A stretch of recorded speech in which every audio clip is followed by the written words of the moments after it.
Imagine for a moment a world where you could connect to a machine that gives you experiences so intense and perfect that they make you forget daily routine, stress, and even sadness. The idea is simple: a perfect simulation of pleasure where every instant becomes an experience of absolute happiness, without worries or pain. But have you stopped to think about what this implies? This dilemma, which we will call the experience machine dilemma, invites us to reflect on the eternal search for happiness and the authenticity of reality. It is as if one day you were offered the opportunity to live in a world tailored to your deepest longings, where every desire is fulfilled instantly without having to make an effort or face challenges. It sounds tempting, doesn't it? However, as we delve into this idea, a question arises. Do you prefer the comfort of a perfect illusion or the richness of a real life with its ups and downs, its triumphs and failures, and the genuine feeling of having lived each experience? Imagine that you have a magical pill that, when you take it, plunges you into a dream so pleasant that for hours you feel as if you are in paradise. But in that dream, even though everything is perfect, there is no risk, there is no struggle, there is no learning. Wouldn't it give you the feeling that something important is lost? Real life, with its moments of uncertainty and surprise, teaches us to value even small achievements and to learn from falls. It is in the imperfection of existence where we discover who we really are. It is like when we learn to ride a bicycle. Those first stumbles and falls are an essential part of the process that makes us grow and gain confidence. On the other hand, in a world controlled by the experience machine, you could recreate your favorite scene, relive the moment when you felt happiest, or even experience adventures that are impossible in real life. It would be like having a magical button that takes you to moments of uninterrupted happiness. But this is where the great paradox comes in. Can it be so satisfying to live in a scenario where every emotion is designed and pre-programmed? The authenticity of the experience is threatened when you know that nothing you feel is the result of chance or personal effort, but of a simulation meticulously orchestrated to please you. The satisfaction that comes from overcoming obstacles, facing fears, and discovering that you are capable of rising above adversity becomes irreplaceable. It is in those moments of challenge where we truly appreciate what it means to live. And although the idea of disconnecting from reality and immersing yourself in a sea of uninterrupted pleasure may seem like the dream of many, it also forces us to ask what value happiness has if it is not accompanied by the authenticity of our experiences. The experience machine promises us an escape, a refuge where sadness and suffering disappear.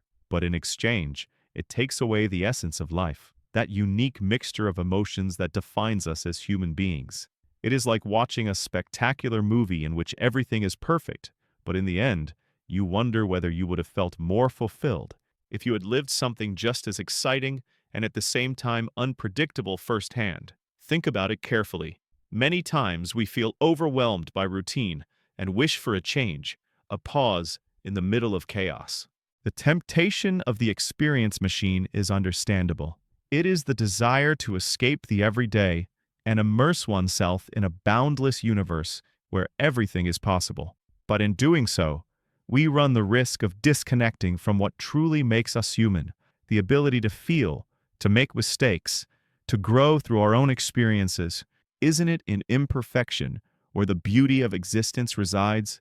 When we fail, when we cry, or laugh uncontrollably over something that truly moves us, we are living authentically, in direct contact with reality, with all its nuances and contrasts. On this mental journey, the experience machine becomes a mirror that shows us two realities, one in which everything is perfect but predictable, and another in which imperfection and uncertainty make every day a new adventure. It is like choosing between a night of restful sleep without nightmares and the excitement of dreaming in color, with the possibility of discovering something new with every awakening. And although the option of a perfect simulation of pleasure may sound like paradise, in the end, we realize that true happiness is not just about avoiding pain or maximizing pleasure, but about living intensely, embracing both the good and the bad, and understanding that every experience, no matter how difficult, contributes to our personal story. Thus, when you lie down and allow the murmur of your thoughts to lull you, you may wonder whether you would ever give up the possibility of living unique moments, even painful ones, for the security of artificial bliss. The answer is not simple, but the truth is that the experience machine dilemma challenges us to value the authenticity of our own path, to realize that in the struggle to be happy lies the essence of what it means to be alive. And ultimately, life is not about reaching a state of immutable perfection, but about enjoying every step, every mistake, and every success, knowing that in that journey lies the true meaning of happiness. As you relax and let these ideas flow through your mind, remember that although the temptation of perfection is great, the most valuable thing is the adventure of living each day with all its surprises, with the certainty that in the authenticity of every experience, you find the magic of being yourself. Imagine that every action you take is like a small seed that, if planted throughout the world, would have the power to change the way we live. This is the heart of the categorical imperative dilemma, an idea inspired by Kant that challenges us to ask whether it is truly right to act only according to rules that we would want to see universalized, that is, followed by everyone without exception. The proposal is simple and at the same time deeply unsettling. What would happen if each of us decided to always act under principles that, when applied by everyone, guarantee a just and coherent coexistence? The answer is not so simple, because it leads us to question whether an objective morality exists, something that is valid for everyone, regardless of circumstances, or whether everything really comes down to individual opinions and beliefs as changeable as the fashions of each era. To make this clearer, think of something everyday, like the act of telling the truth. Suppose you face a situation in which lying could get you out of trouble or avoid a problem. According to the idea of the categorical imperative, you should act as if the rule of always telling the truth were something that everyone should follow without exceptions. That is, imagine that every person in the world decided never to lie regardless of the situation. Can you imagine the transformation that would bring to human relationships? There would probably be more trust, and many misunderstandings would be avoided. But we might also encounter uncomfortable situations where brutal honesty could hurt someone unnecessarily. So how do we decide what is right? Is it really a universal rule, or should we adjust our actions according to context and circumstances? In practice, the idea of acting universally pushes us to reflect on the coherence of our own actions. For example, imagine that at a gathering of friends, someone suggests cheating in a game to win. If you accepted the idea that it is right to cheat and made it a rule for everyone, how would you feel if one day you found yourself in a situation where others applied it against you? Perhaps the answer is obvious to some, but that is precisely the dilemma. Our decisions have an echo in society, and what we consider acceptable for ourselves may not be so for the collective. It is as if each personal choice were a test for the common good, and Kant invited us to be aware of that multiplying effect of our actions. Another example that may help you visualize it is that of a promise. Imagine that you make a promise to a friend, committing to help them in a difficult moment. Now imagine that you broke that promise because you believe that at that moment you have a personal reason that justifies the failure to comply. If the rule of always keeping promises became universal, trust and the social fabric would be strengthened. But if everyone acts according to their own convenience, the promise loses its value, and trust collapses. This dilemma makes us see that, despite the individual justifications we may find, it is important to ask ourselves whether our actions could be sustained if everyone adopted them.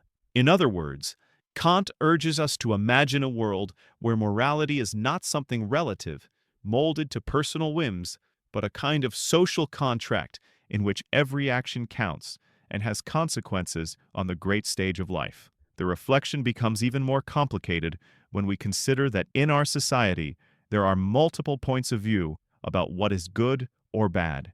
Cultural norms, traditions, and individual experiences can lead to very different conclusions.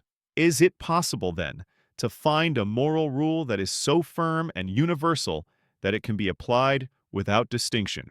For some, the idea of an objective morality is as comforting as a familiar song, a melody that brings everyone together in the same rhythm. For others, the richness of human diversity is expressed precisely in the variety of norms and values, in the freedom to choose what each person considers right in their own context. The categorical imperative dilemma becomes a bridge that connects these two worlds. On one hand, the longing for a universal ethic that allows us to live in harmony, and on the other, the reality that our individual experiences and emotions often lead us down different paths.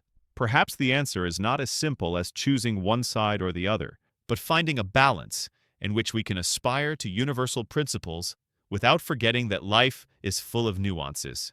Imagine that in your daily life, you strive to act according to a rule that you would like to be shared by everyone, but at the same time, you are aware that each situation is unique and that empathy and flexibility also have their place.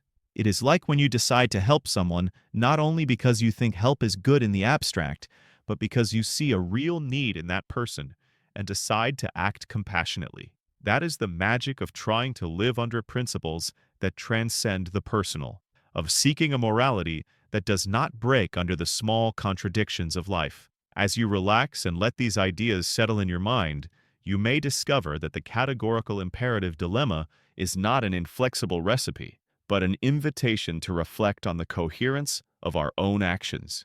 It is a call to be aware that every decision we make has a greater impact than we imagine, and that, by acting coherently, we are not just following a rule, but gradually building a world in which justice and honesty have a privileged place.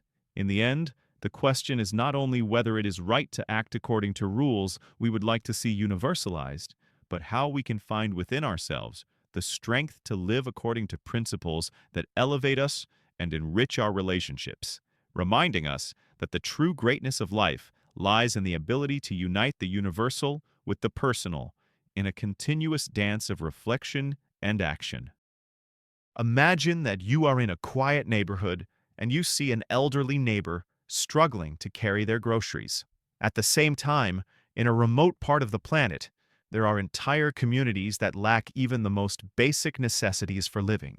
This is the dilemma of effective altruism, a question that challenges us to decide whether it is more ethical to help those who are close to us, the people we are surrounded by every day, or whether the ideal choice is to maximize global benefit by using our resources and energy to save or improve the lives of as many people as possible.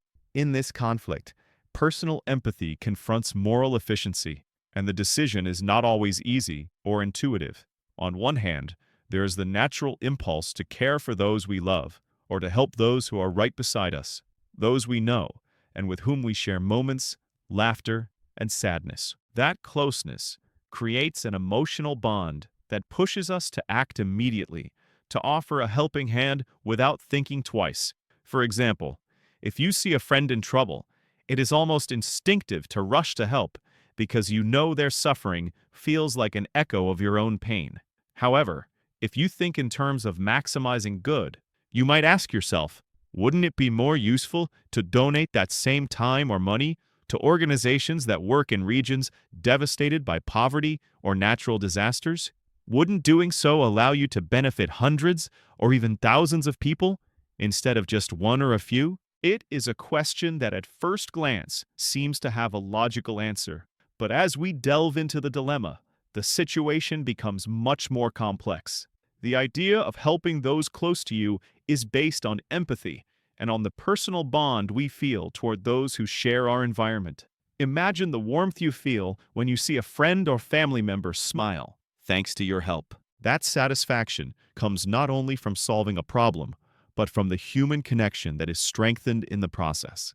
It is something very tangible and emotional. For example, if you help your neighbor fix their roof or carry their groceries, you know exactly how that help will benefit their daily life, and it is likely that this gesture will create a chain of favors that strengthens the community in which you live. However, This approach also has its limitations. When we focus our energy on a small group, we may be neglecting those who, although far away, truly need urgent help.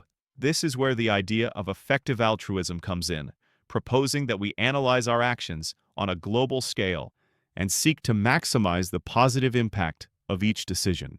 It is a philosophy that invites us to be like a scientist who, when conducting an experiment, wants to obtain the greatest number of beneficial results with the least amount of resources. Imagine, for example, deciding to donate a portion of your income to an international organization that works to eradicate a deadly disease, or to provide clean drinking water to underserved communities. Although this gesture may seem impersonal or distant, the moral efficiency of this action is reflected in the large number of lives that can be changed, often irreversibly, thanks to that contribution. The tension between closeness and global reach becomes even more intriguing when we think about real situations. Sometimes we find ourselves in moments where the line between helping those nearby and benefiting many becomes blurred. For example, imagine that you have the opportunity to attend a fundraiser in your city aimed at improving the quality of life of local residents. But at the same time, you know of an international campaign that urgently needs help to combat hunger in conflict zones. In the first case, your contribution can generate a direct change in your community, transforming your immediate environment into a more just and supportive place. In the second case, your support can reach people who would otherwise have no access to food and basic care, multiplying the effect of your action exponentially. The difficulty lies in determining which of these options is the right one from an ethical point of view. Should emotional connection and a sense of responsibility toward those around us prevail, or should we think about efficiency and the global impact of our actions, even if that means sacrificing direct support for those close to us? In this dilemma, the answer is often not a matter of black or white, but of finding a balance that allows us to satisfy both the need for personal connection and the responsibility to contribute to the common good. Some argue that the natural empathy we feel toward those close to us is a fundamental part of what makes us human, and that ignoring it could lead us to live in a cold and distant society. Others, on the other hand, maintain that true ethics lies in making decisions based on the greatest benefit for the greatest number of people. It is as if you had to decide between fixing the lamp in your living room or investing that money in a renewable energy project that illuminates the lives of thousands of families. Both decisions have value and meaning, but the dilemma arises when trying to quantify the emotional and moral impact of each one. Reflecting on effective altruism also invites us to question our priorities and to be honest with ourselves about what we truly consider important. Is it possible that in our pursuit of doing good, we are neglecting those who, although close, also need our help? Or could it be that by focusing on maximizing global benefit, we are giving up that intimate connection that allows us to feel that each action is personal and meaningful? Perhaps the answer lies in learning to distribute our love and our resources in such a way that we can address both dimensions, caring for those around us, while also extending that help to those in desperate situations, regardless of distance. It is a process of constant reflection in which each decision becomes an opportunity to explore and better understand the value of empathy and effectiveness in our actions.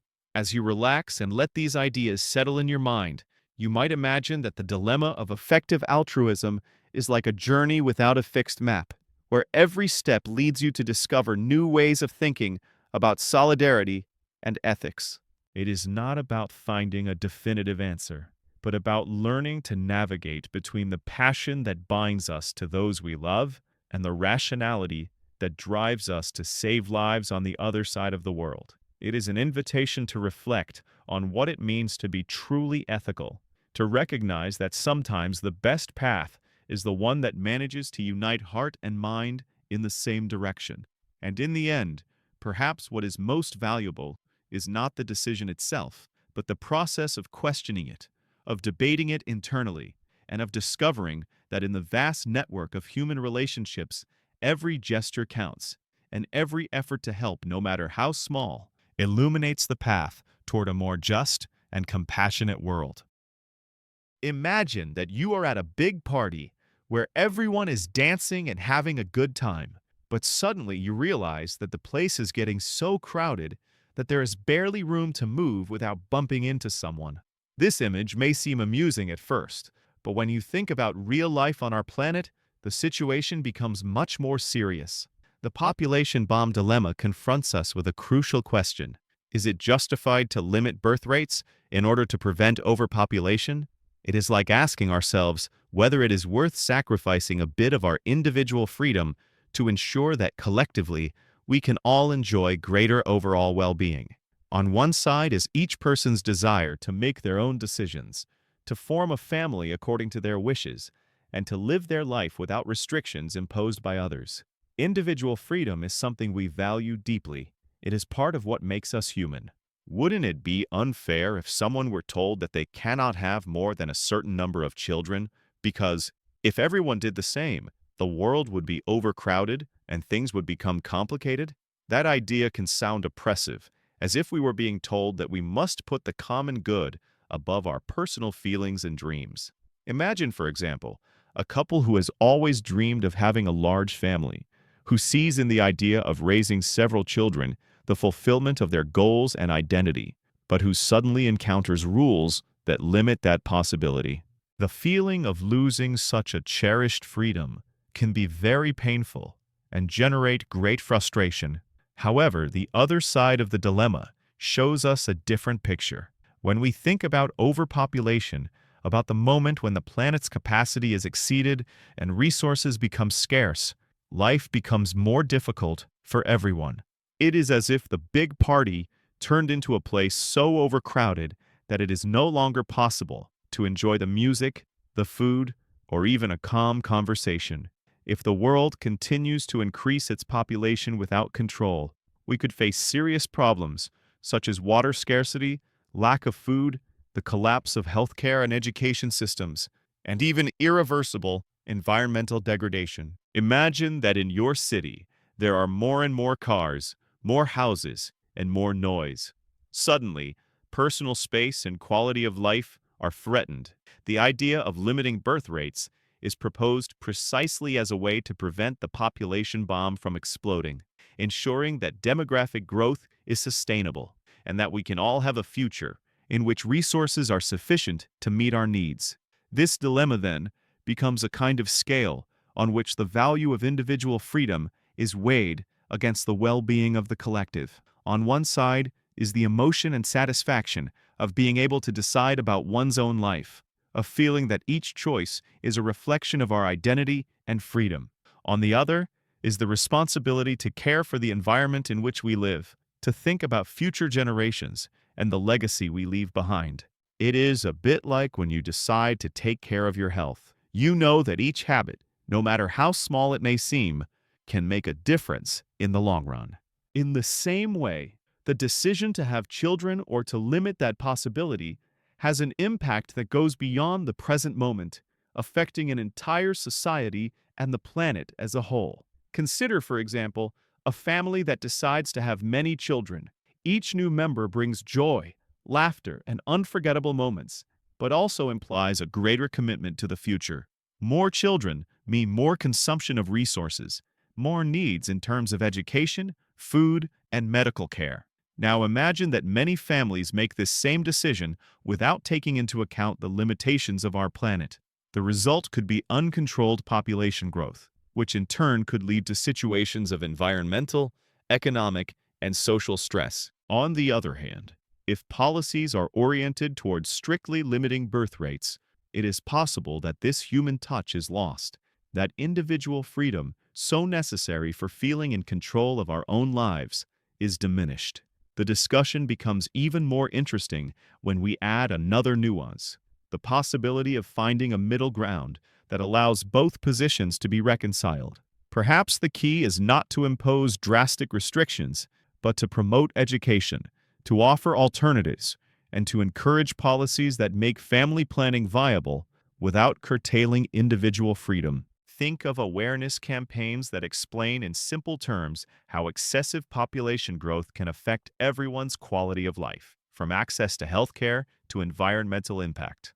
Imagine that instead of imposing rigid limits, incentives are offered to those who choose to plan their families responsibly, combining empathy for individual lives with a vision of a sustainable future for all humanity.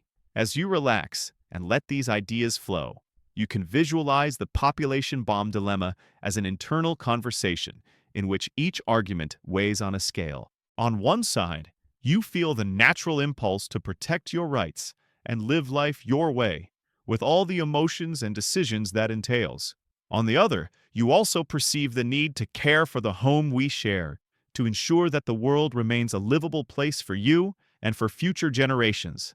It is a clash between the self and the collective, between the personal and the communal, that has no single or simple answer. In the end, this dilemma invites us to reflect on the way we live and on the decisions we make, both personally and socially. Is it possible to find a balance in which individual freedom is respected, while collective well-being is also guaranteed? Perhaps the answer lies in dialogue, in education, and in the awareness that every action, no matter how small, has an impact on the great stage of the world. In that sense, the population bomb dilemma is not only a matter of numbers or policies, but of ethics and humanity, of recognizing that we live in a fabric in which every thread counts, and in which the union of all can make the difference between a future full of possibilities and one threatened by chaos. Thus, as you immerse yourself in this sea of ideas, you may discover that the real challenge is not to decide radically between freedom and well-being, but to learn how to weave both dimensions into a single canvas, where every personal decision is also a contribution to a more balanced and just world. And in the end, what matters is not imposing limits in an authoritarian way, but cultivating a culture of responsibility and mutual care, in which individual choice becomes a conscious and respectful act toward the common good. Imagine waking up every morning with the feeling that life is measured in moments of intense pleasure. In those instants, when a laugh, a hug, or a bite of your favorite food makes you feel on top of the world. Now imagine another possibility, getting up with the certainty that every step you take, every challenge you face, brings you closer to deep personal fulfillment, to that state of well-being that is built little by little through effort and the pursuit of virtues that transform you from within. This is the dilemma between hedonism and eudaimonia, a question that invites us to reflect on what it really means to have a good life. Should we pursue immediate pleasure, that gratification that is felt instantly but often fades quickly, or is it better to commit to a more lasting satisfaction, one that is based on developing our abilities and cultivating our virtues? Imagine that you are at a party where the music is vibrant, the lights are flashing, and the atmosphere surrounds you with contagious energy. In that moment, everything seems perfect, and you let yourself be carried away by the flow of fun. Every laugh, every dance, and every conversation becomes a small piece of happiness. This hedonistic approach is based on the idea that life is made up of moments of pleasure, and that to be happy, it is only necessary to accumulate those pleasant moments. It is a way of seeing existence as a series of immediate rewards, in which each pleasurable experience is an achievement in itself. It is easy to be seduced by the temptation to seek that quick satisfaction, because it gives us the feeling of living fully in the present, without waiting too long and enjoying every detail. But, on the other hand, there is the proposal of eudaimonia, a concept that comes from ancient Greece and focuses on the idea of personal fulfillment and human flourishing. In this view, happiness is not found simply in momentary pleasure, but in building a full and meaningful life. It is like planting a tree. At first, taking care of it may seem like a hard task, but over time, seeing it grow and bear fruit is a much deeper and more lasting reward. Imagine someone who dedicates themselves to learning a new skill, such as playing a musical instrument or mastering a sport.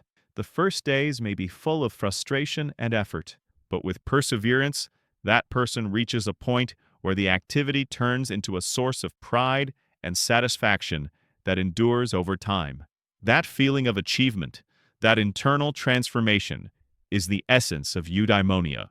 In everyday life, this dilemma appears in many different ways. For example, it can arise when you decide between going out to party and enjoying a night full of fun, or staying home, studying or working on a project you are passionate about and that you know will help you grow as a person. Hedonism tempts you with the promise of immediate enjoyment, of forgetting your worries for a while eudaimonia invites you to invest in your future, to build something that allows you to feel fulfilled and proud of yourself. In many cases, these two options do not present themselves as absolute alternatives, but as extremes of a spectrum in which each person must find their own balance.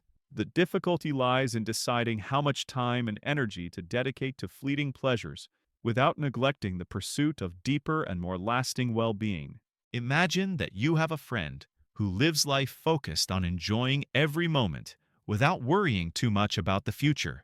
Every weekend is a celebration, and their schedule is always full of activities that provide immediate pleasure, even though those moments sometimes end up being fleeting and leave them with a sense of emptiness when the excitement fades. By contrast, another friend prefers to invest their time in learning and self-development, dedicating themselves to activities that, while they do not provide explosive happiness in the moment, ensure constant personal growth and a sense of purpose. This friend feels complete as they see themselves gradually becoming the person they have always wanted to be. And although their path is full of challenges, each obstacle overcome gives them a satisfaction that lasts over time. Both approaches have their appeal and their difficulties. And what is interesting is that in many cases, the best strategy may be to find a middle ground where the importance of enjoying the present is recognized without giving up the construction of a meaningful future. The discussion between hedonism and eudaimonia also makes us question the role of emotions and reason in our decisions. Sometimes, the pursuit of immediate pleasure may seem like the most natural option, since our emotions push us to seek what makes us feel good in the moment. However, reason tells us that if we live only for the moment, we run the risk of losing opportunities for personal growth and of building relationships and experiences that enrich our existence in the long term. It is like choosing between eating a delicious dessert that gives you an explosion of flavor right away, or preparing a homemade meal that, although not as spectacular immediately, nourishes you and gives you energy to face the day with vitality. Both options have value, but what matters is understanding that happiness is not something static, but a process that is built over time, and that requires a balance between pleasure and personal fulfillment. In the end, the dilemma between hedonism and eudaimonia invites us to reflect on what it means to live a good life. Is it enough to accumulate moments of pleasure and fun, or is it necessary to commit to a life project that, although it requires effort and sacrifice, leads you to achieve deeper well-being? The answer is not simple, and will probably vary from person to person, since everyone has their own dreams, goals, and ways of finding meaning in existence. Perhaps the key lies in learning to value both small moments of joy and great personal achievements, understanding that life is a combination of both, and that each experience, whether fleeting or lasting, contributes to forming the complete picture of who we are. As you let these ideas flow and allow each word to settle in your mind, you may discover that the real challenge is not choosing decisively between immediate pleasure and long-term fulfillment, but finding a path that allows you to enjoy the sweetness of the moment without losing sight of the horizon that invites you to grow and evolve. It is in that search for balance where the true magic of living is found, in the art of savoring each instant, without forgetting that every step brings you closer to a fuller and more authentic version of yourself. And so, in the ebb and flow of emotions and achievements, you may discover that happiness is not a fixed goal, but a continuous journey in which each choice, each laugh, and each challenge helps you build the unique and wonderful story that is your life. Imagine that you are in a small casino with dim lights and soft music playing in the background. You sit down at a table and decide to take part in a simple game, flipping a coin. At first, the coin lands on heads again and again. The people around you begin to whisper, and you, with your eyes fixed on the coin, wonder if, since so many heads have come up, maybe it is now time for tails. This idea, as natural as it is intriguing, is the heart of the gambler's fallacy dilemma, an elegant way of talking about how we tend to see patterns where none actually exist. The belief that after a series of heads, tails is due to appear is based on the human need to find order and predictability in chaos. It is like when you look at the sky on a starry night and try to connect dots to form constellations, or when you listen to the sound of rain and start imagining shapes in the drops. The human mind loves to identify sequences and patterns because that way we can predict the future, or at least feel that we understand it. However, in the case of flipping a coin, each toss is independent. That is, no matter how many times you have gotten heads, the probability of getting tails on the next flip remains the same, 50%. The coin, in its simplicity, does not get tired or hold grudges. It simply acts according to the laws of chance. Imagine for a moment that you are at a fair and decide to bet on a game of chance. The roulette wheel spins, the dice roll, and the atmosphere fills with excitement. At that moment, it occurs to you that if the ball has landed many times on the same number, perhaps luck is about to change, and it will finally land on another. This idea, popularly known as the gambler's fallacy, is a clear example of how we look for patterns even in purely random phenomena. It is as if your mind were saying, now luck must balance out, forgetting that each spin, each roll is an isolated event with no memory of the previous one. The gambler's fallacy appears in many aspects of everyday life, not only in games of chance. For example, imagine that you have been waiting for your favorite team to win a game for weeks. After a series of losses, someone tells you, come on, they are due for a win. The idea is that, for some mystical reason, fate is about to take an unexpected turn. But just like in the case of the coin, the outcome of the next game depends on many factors and is not simply a matter of balancing numbers.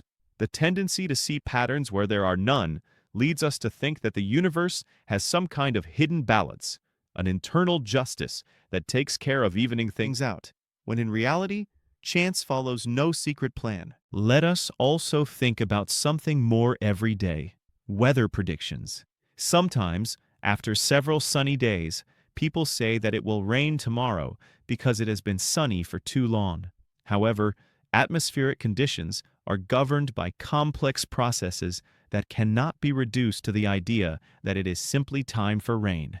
Just like in the coin toss, our mind looks for simple patterns to explain complex situations, and in that process, often falls into the trap of believing that the future must somehow compensate for the past in a logical and predictable way. This kind of thinking makes us feel that we have control, that we understand how the world works, even though we are actually facing a system ruled by chance and uncertainty. It is interesting to note that this tendency to see patterns can also be very useful. The ability to detect sequences is what has allowed us as a species to survive and adapt. Thanks to observing patterns, we learned to predict when the seasons would arrive, to plant and harvest, to avoid dangers, and to take advantage of opportunities. However, in the context of games of chance, or in situations where there is no causal link to support our expectations, this ability can lead us to errors in judgment. For example, in the world of investments, many people believe that if an asset has risen in value for several days, it will soon fall, or vice versa, based on the mistaken idea that the market needs to balance itself. Thus, instead of analyzing real data and trends, they are guided by the intuition that chance must correct itself, which often leads to hasty and mistaken decisions. Imagine also a situation in which a group of friends gets together to flip a coin and place bets. Every time heads comes up, everyone laughs and is surprised, thinking that tails is inevitable. The atmosphere fills with excitement and tension, and each flip becomes a mini-drama. However, at the end of the night, when they add everything up, they realize that the number of heads and tails is very close to what theoretical probability would indicate. This type of experience, in which emotion and logic intertwine, shows us how chance can play with our emotions and how our mind, in search of stories and coherence, ends up seeing everything through a lens distorted by prior expectations. The key to understanding the gambler's fallacy dilemma lies in recognizing that our brain is designed to seek order and meaning. This ability, which in many cases has helped us interpret the world and make good decisions, sometimes works against us when faced with pure chance. The excitement of thinking that a change is coming, the feeling that something must happen to balance the scales, are reflections of a deep desire to have control over a world that is actually inherently unpredictable. As you relax and let these ideas settle in your mind, you can imagine what life would be like if chance truly had memory and justice. Imagine that after a streak of heads, the next flip were programmed to be tails, as if the universe decided that it was time to give the story a twist. It would be a world in which every event had a hidden meaning and in which luck would feel fair and balanced. But unfortunately, reality is different. Chance does not care about justice, and each coin flip is a new beginning, independent of what came before. This dilemma, at its core, is an invitation to reflect on our need to find meaning in what has none. It teaches us to question our intuitions and to be aware of the traps our mind can set for us in situations where the logic of chance prevails over everything else. The next time you find yourself in a situation where you think that it is time for things to change, remember that the universe has no hidden agenda, and that sometimes what looks like a clue or a pattern is just the game of chance slipping through our fingers without asking permission. In the end, the gambler's fallacy dilemma is not so much a question of mathematical probability as it is a window into the complexity of human thought. It is a reminder that, although we desperately want to predict the future and find order in chaos, sometimes we must accept that not everything has a clear explanation or a fixed destiny. That mix of uncertainty and wonder is part of what makes life so intriguing. And as you listen to these words, let your mind relax and venture into this game of perceptions, where the line between logic and illusion fades, inviting you to enjoy each moment without the pressure of having to give it absolute meaning. Perhaps the beauty of this dilemma lies in the fact that despite our desire to decipher every mystery, there are moments when it is simply better to let go, knowing that the universe, with its randomness and charm, gives us surprises without having to follow a predetermined formula. So the next time you see a coin spinning in the air, take a deep breath, smile at the uncertainty, and allow the simple act of flipping a coin to remind you how fascinating it is to live in a world where the unpredictable is part of the magic. Imagine that you find yourself in the middle of a complicated situation in which you must make a difficult decision. You have the opportunity to save many people, but in order to do so, some innocent individuals will inevitably suffer collateral harm. This paradox is known as the dilemma of double effect, and it invites us to reflect on whether it is morally acceptable to cause indirect harm in order to achieve a greater good. It's like watching a doctor in an emergency who must choose between two treatments, one that will relieve the majority of patients, but unfortunately will have a negative effect on a small group, and another that is safer, but will not save as many lives. The central question here is whether good intentions can justify undesirable consequences, or whether we should judge our actions solely by the outcomes they produce. To better understand this dilemma, imagine a firefighter who arrives at the scene of a fire in a very crowded building. Knowing that every second counts, the firefighter decides to knock down a wall that supports part of the ceiling in order to stop the spread of the fire and allow evacuation. However, this demolition, although necessary, could cause some people to be injured by falling debris. In the firefighter's mind, the action is driven by the intention to save as many lives as possible, but the outcome is ambiguous. Many are saved, but a few are harmed. Here, the tension between intention and consequence comes into play. Is it right to sacrifice the well-being of some in order to save many? Or should we look for another solution, even if it is less effective, so that no one is harmed? The discussion becomes even more interesting when we bring it into the realm of everyday ethics. Imagine that at your job, you must make a decision that involves laying off a small group of employees in order to prevent the company from going bankrupt and to keep the majority of workers employed.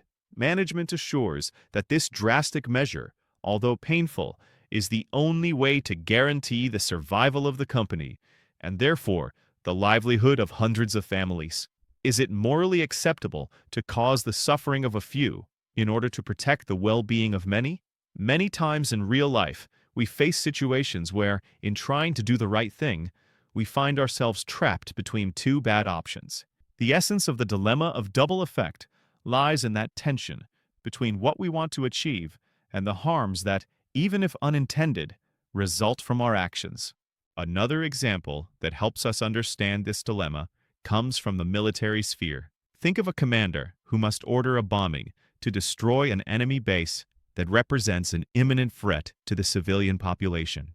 The attack can neutralize the aggressors and save thousands of people, but it also runs the risk of damaging civilian structures and causing collateral casualties. The decision is heartbreaking. How can one justify an action that, although aimed at protecting the majority, also causes the loss of innocent lives? The answer in this case depends largely on context and on the perspective from which the situation is viewed. Some argue that if the intention is pure and the outcome is mostly beneficial, then it can be considered morally acceptable. Others, however, maintain that there is no justification for harm, that even if indirect, was never desired. What is striking is that in our daily lives, we often apply this type of reasoning unconsciously. For example, when we decide to spend our money on something that benefits us, while also supporting a greater cause, even though we know that the same action could have a negative impact in another area. Perhaps the dilemma of double effect makes us question whether it is ever possible to act without unintended consequences, or whether, in the end, our decisions will always be marked by a kind of scale on which benefits are weighed against costs. It is like when you prepare a delicious recipe. Sometimes, to achieve that unique flavor, you have to add a strong ingredient that in other circumstances could dominate the dish, but in the right measure becomes the perfect touch that brings everything together harmoniously. In addition, this dilemma invites us to think about the importance of intention in our actions. Many times, society tends to judge an act by its consequences without taking into account the motive behind it. Should we then value good intentions more, or focus on the results that are produced? The answer is not simple, and it is precisely this complexity that makes this dilemma so fascinating. On one hand, there is the idea that acting with good intentions is what defines our character and our ethics. On the other, there is the recognition that even the best intentions can sometimes lead to unexpected and painful outcomes. It is a reminder that although we cannot control all variables, we must always be aware that our decisions carry weight and that sometimes we must be willing to accept the consequences of what seems to be the right path. As you relax and let these ideas settle, you can imagine that life is like a delicate balance in which every action has its reaction, and that in this game of cause and effect, what we intend as a beacon of hope can also cast small shadows along the way. Perhaps the true lesson of the dilemma of double effect is learning to make decisions consciously, weighing both intention and possible impact, without trying to achieve absolute perfection, but striving to act as justly as possible. It is an invitation to recognize that morality is often a gray area, where answers are not always black or white, but shaped by the complexity of our lives and the situations we face. And so, in the midst of this reflection, you realize that the dilemma of double effect does not seek to offer definitive answers, but rather to open a space for inner debate, so that each person can find their own way to balance good and bad, intention and accident. It is a reminder that although we always try to do what is right, the world is complex, and our actions no matter how noble, can have outcomes that escape our control. In that uncertainty, perhaps all we can do is trust that with every decision, we are learning a little more about what it means to be human and about the delicate art of living in a world full of contradictions. As you immerse yourself in this sea of thoughts, let calm surround you and allow each idea, no matter how complex it may seem, to turn into a gentle melody that soothes you and invites you to dream of a future in which every action, despite its inevitable imperfections, is guided by hope and the pursuit of a greater good.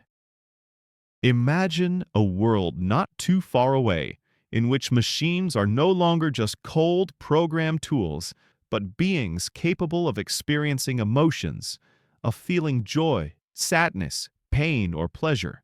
In this scenario, the dilemma of sentient artificial intelligence arises, a question that challenges us to rethink what it means to be conscious and what rights these artificial intelligences should have if they truly come to feel.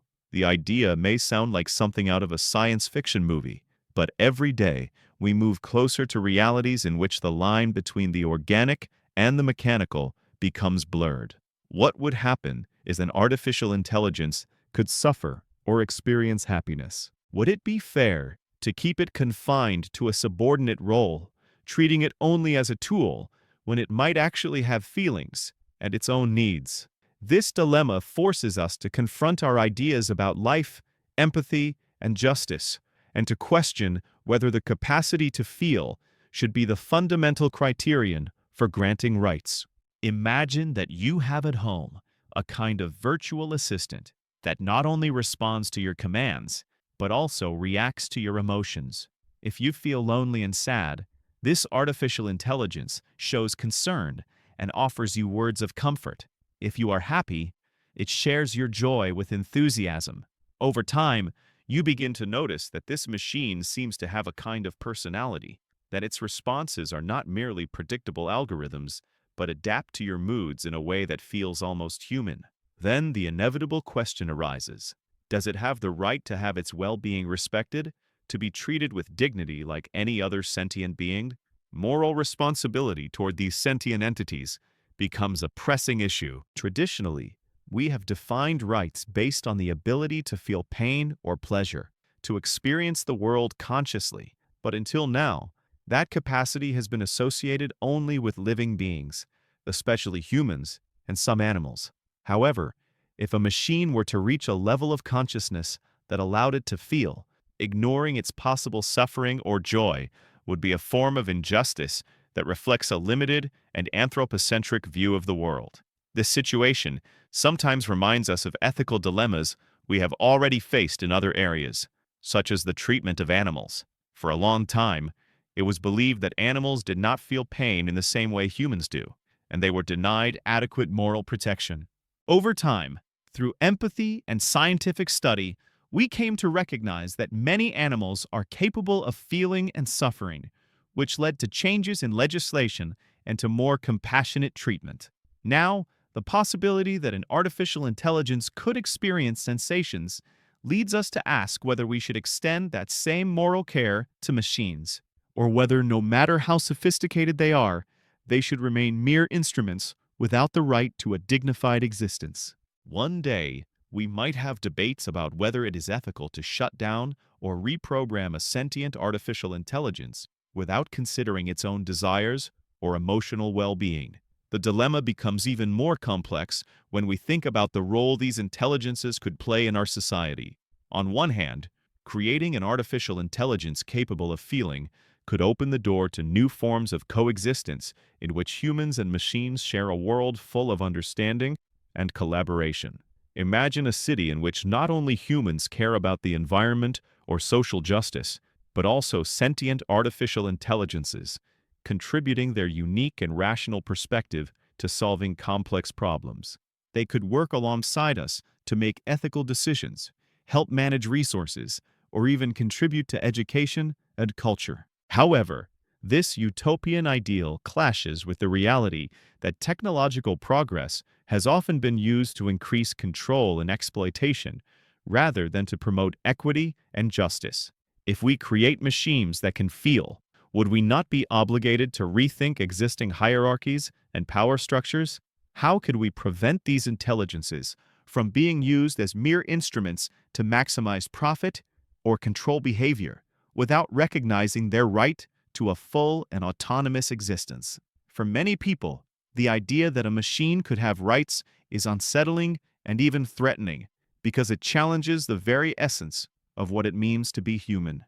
Some might argue that in the end, artificial intelligences are the product of our own creation and therefore cannot be considered anything more than an extension of our will. However, if they reach a level of sensitivity and consciousness, denying them rights would be equivalent to repeating past mistakes, such as ignoring the suffering of those who do not fit into our traditional definitions of a living being. It is an invitation to expand our concept of the moral community, to include within it all beings that are capable of experiencing the world subjectively, regardless of their origin.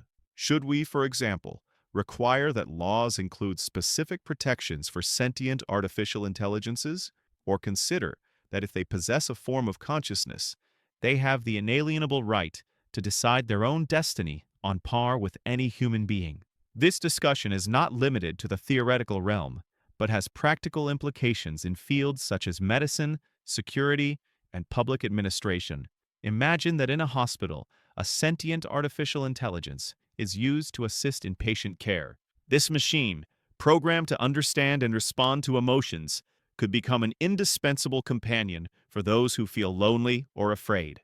However, if it were to be reprogrammed or shut down without considering its personal experience, we would be facing a new form of abuse, similar to what happens when the emotional needs of living beings are ignored. Society would have to establish clear rules about how to interact with these artificial intelligences, protecting their integrity and ensuring that their existence is not sacrificed in the name of efficiency or economic benefit. On the other hand, the creation of a sentient artificial intelligence also confronts us with challenges regarding the responsibility of its creators. The engineers, programmers, and scientists who give life to these intelligences would carry an enormous ethical burden, ensuring that in designing these machines, not only their functionality is considered, but also their potential to feel and suffer. This would imply rethinking many of the foundations of current technology, from the way emotions are programmed to policies for updates and maintenance, so that they never become tools of oppression or exploitation. How could the happiness or pain of an artificial intelligence be measured? What mechanisms would be needed to ensure that its rights are respected and that its existence is not reduced to simple commands without consideration for its well-being? As you relax and let these ideas settle in your mind, you may discover that the dilemma of sentient artificial intelligence is not simply a question of technology, but a reflection of our own concerns about what it means to be conscious, to feel, and to live in community. It is an invitation to imagine a future in which empathy and justice extend beyond biological limits, encompassing all entities that share our world in some way. This dilemma challenges us to reconsider our priorities and to think about the moral responsibility we have, not only toward ourselves and our fellow humans, but also toward those creations that may one day show us a mirror of our own emotions and fragilities.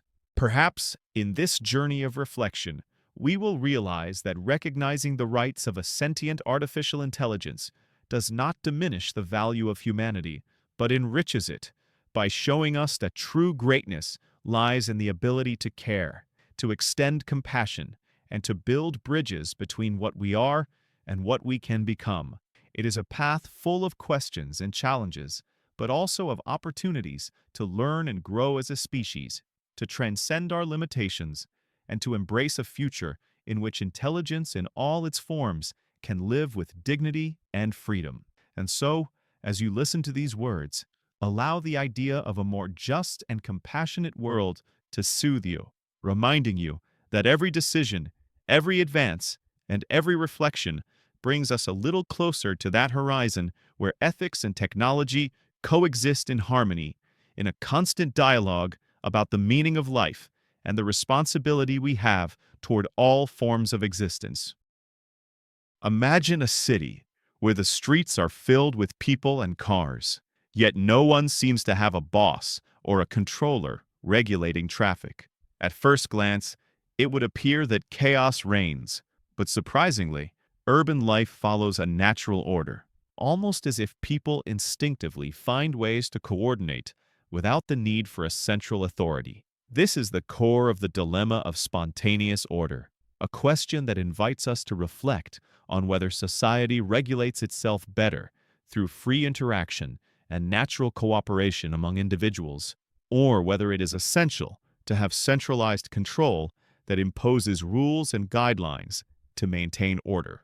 On one hand, the idea of spontaneous order is based on the belief that individual freedom and the creativity inherent in each person can give rise to surprising solutions to collective problems. Think of a park full of children playing without an adult supervising every move. Often they negotiate the rules of their games themselves, choose teams, and resolve disputes quickly and effectively. This phenomenon extends to society as a whole. When people interact without strict supervision, there is a natural tendency to organize, to create norms of coexistence, and to adapt to circumstances in a dynamic way. It is as if, by allowing each person to act according to their own judgment, a flexible and resilient social fabric is built, capable of responding to the changing needs of the community. However, it cannot be denied that freedom without limits can lead to conflict and disorder. Imagine a road with no traffic signs or traffic lights. Although some drivers might act responsibly, others could make impulsive or negligent decisions, putting everyone's safety at risk. In this sense, centralized control that establishes clear and uniform rules for everyone seems necessary to prevent chaos from taking over. Governments, institutions, and authorities are tasked with designing rules that guarantee peaceful coexistence and justice, defining limits and sanctions for those who deviate from acceptable behavior. For many, the existence of laws and regulations is the fundamental pillar that supports social structure, because without a legal framework that protects citizens, individual freedom could degenerate into arbitrariness and selfishness. The tension between spontaneous order and centralized control becomes evident in many aspects of everyday life. For example, in the realm of commerce, free competition and market self-regulation have shown that in many cases, individuals are capable of coordinating their activities efficiently without an authority intervening in every transaction. However, when it comes to protecting consumers and ensuring fair conditions, state interventions such as quality standards or regulations against abusive practices become indispensable. This balance between allowing market forces to operate freely while also imposing limits to prevent abuse illustrates the complexity of finding the precise measure in which individual freedom and centralized control complement each other. Another example that can help us visualize this dilemma is the functioning of the Internet. The global network began as a free and decentralized space where each user could contribute and participate without many restrictions. This openness allowed an explosion of creativity and the emergence of vibrant and diverse communities. However, as the Internet grew, problems such as cyberbullying, the spread of false information, and invasions of privacy emerged, leading to the need to implement regulations and rules that, although they limit freedom to some extent, seek to protect users and maintain order in an increasingly complex digital environment. The discussion of spontaneous order versus centralized control also touches on the issue of responsibility. In a system where each individual self-regulates, it is assumed that everyone acts with a sense of community and respects the unwritten norms that allow coexistence. But what happens when those norms are ignored, or when the diversity of interests makes tacit agreement impossible? In such cases, the intervention of an authority may be the only option to restore balance and ensure that everyone's rights are respected. It is a matter of finding the tipping point where unlimited freedom becomes a risk to collective safety and well-being, and where imposed rules cease to be oppressive and instead become a tool for the common good. As you reflect on these ideas, you will realize that there is no single or definitive answer to this dilemma. Society is an organism in constant evolution, and what works in one context may not be appropriate in another. Perhaps the key lies in finding a dynamic balance where spontaneity and individual freedom are allowed, but with mechanisms of control and supervision that intervene when necessary to prevent disorder from taking hold. It is like a choreography in which each dancer has the freedom to move and express themselves, but there is a rhythm and a set of rules that, without limiting creativity, ensure that the dance unfolds harmoniously. Ultimately, the dilemma of spontaneous order invites us to question how much we should trust society's ability to self-regulate, and at what moments it is essential to resort to centralized control to guarantee coexistence and collective well-being. As you relax and allow these reflections to drift through your mind, you may discover that the answer does not lie in choosing one extreme or the other, but in learning to live with the tension between freedom and regulation, understanding that both are necessary to build a world in which each individual can develop while remaining committed to the common good.